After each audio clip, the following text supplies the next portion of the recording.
Salut! Alors aujourd'hui j'ai décidé de vous parler de toutes les bêtises que j'ai faites quand j'étais ado. Il va y avoir des choses anodines, des choses beaucoup plus graves. En fait c'est une façon pour moi de vous montrer et de vous dire je suis comme tout le monde, j'en fais des conneries. Donc c'est un côté peu glorieux que j'ai décidé de vous montrer aujourd'hui. Bon évidemment j'étais ado donc je suis excusable je pense.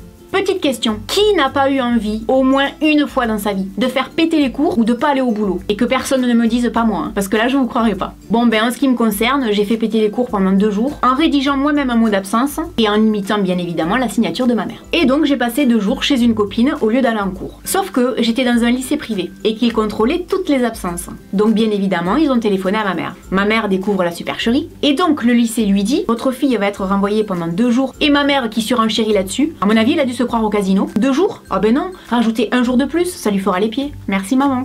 Alors la première chose vraiment débile du genre que j'ai pu faire et qui, croyez-moi quand j'y repense, me fait un peu froid dans le dos. En fait un dimanche matin j'étais en train d'attendre le bus pour rentrer chez moi et il y a un mec qui passe en voiture, très mignon, qui s'arrête à ma hauteur et qui me dit « Ça te dit que je te ramène chez toi ?» Et ben moi qu'est-ce que j'ai fait, espèce d'idiote que j'étais, je suis montée dans sa voiture. Alors heureusement pour moi que ce garçon était extrêmement gentil, il ne me voulait aucun mal, j'aurais pu tomber sur un détraqué. C'est extrêmement grave de rentrer dans la voiture de quelqu'un qu'on connaît pas. Et là quand j'y pense je me dis « Mais qu'est-ce qui m'est passé par la tête ce jour-là ?» Autre point de détail de mon adolescence. Quand ma mère me disait tu rentres à 23h, eh ben non, moi je rentrais à minuit. Surtout qu'il faut préciser une chose, c'est qu'à l'époque il n'y avait pas de téléphone portable. Tout le monde va penser que je suis née à l'époque de la préhistoire.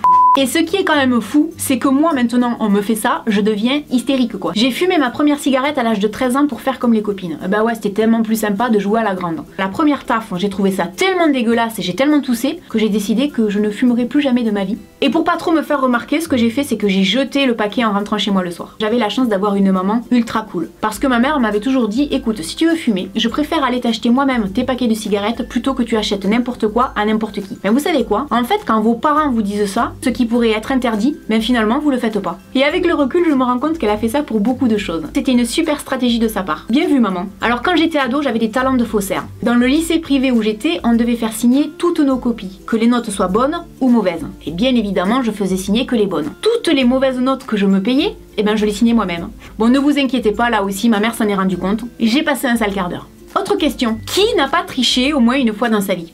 Et là je sens qu'il y a des gens qui vont me dire ah oui moi j'ai jamais triché. Et moi j'ai triché notamment lors de devoirs de comptabilité. Je trouvais ça ennuyeux à mourir, je comprenais rien. Ce qui fait qu'en fait mes copines qui étaient devant moi se décalaient un peu, mettaient bien leurs feuilles en évidence, comme ça je pouvais recopier. Sinon des fois ça m'est arrivé carrément de faire des pompes. Je les mettais soit dans ma manche, soit dans ma trousse. Et ce qu'il y a c'est qu'un jour j'ai failli me faire gauler. Et ce jour-là je me suis dit il faudrait peut-être que j'arrête mes conneries. Parce que tout simplement on n'apprend rien en faisant ça. Et que le jour où vous passez réellement des examens comme le bac ou le brevet, en fait vous allez quand même devoir bosser parce que si vous vous faites gauler avec des pompes, c'est mort pour vous quoi. Alors dans les années 80-90, j'étais une immense fan de Madonna et un jour donc j'ai décidé d'aller en cours habillée en Madonna. Il n'y avait absolument rien de provoquant dans ma tenue. J'avais juste un pantalon pas de def avec une chemise un peu longue et une veste longue par-dessus. Et évidemment, comme j'étais dans le privé, ça leur a pas plu du tout. Ils m'ont demandé de rentrer chez moi pour me changer. C'est pas comme si j'avais eu un décolleté ici ou une jupe ras le cul.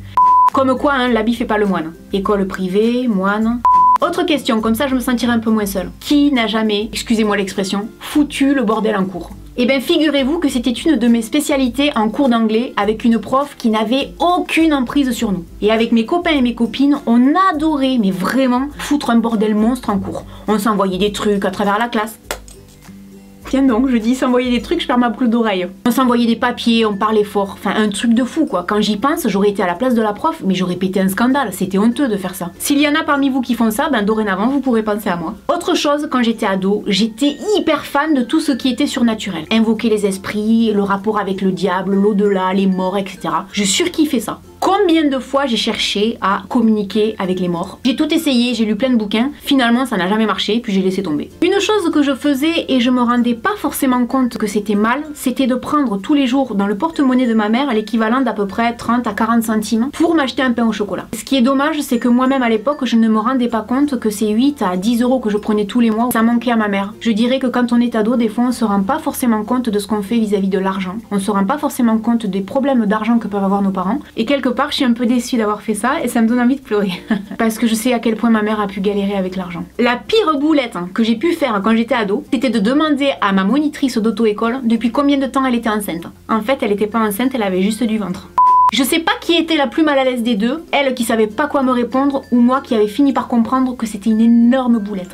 On va terminer sur une note légère. Vers l'âge de 16 ans, j'en avais marre de mes cheveux longs. Je suis donc allée chez le coiffeur et de ça, je suis passée à ça. Ça a été un changement radical. J'ai adoré avoir les cheveux courts. C'est la seule fois où j'ai eu les cheveux courts dans ma vie. Je voulais finir sur une petite note légère et puis également vous dire, c'est pas grave de faire des bêtises quand on est adolescent, il faut bien apprendre. Je fais moi-même encore des bêtises à l'âge adulte. Ce qui est primordial, je crois, c'est de reconnaître ses erreurs et puis de faire un minimum confiance à ses parents parce que généralement vos parents vous veulent du bien et sont là pour vous protéger. S'ils vous demandent de faire des choses ou qu'ils vous empêchent de faire des choses, c'est pour votre bien. Et c'est vrai que souvent à l'adolescence, on a plutôt tendance à se dire « Oh putain, mes parents ils font chier !»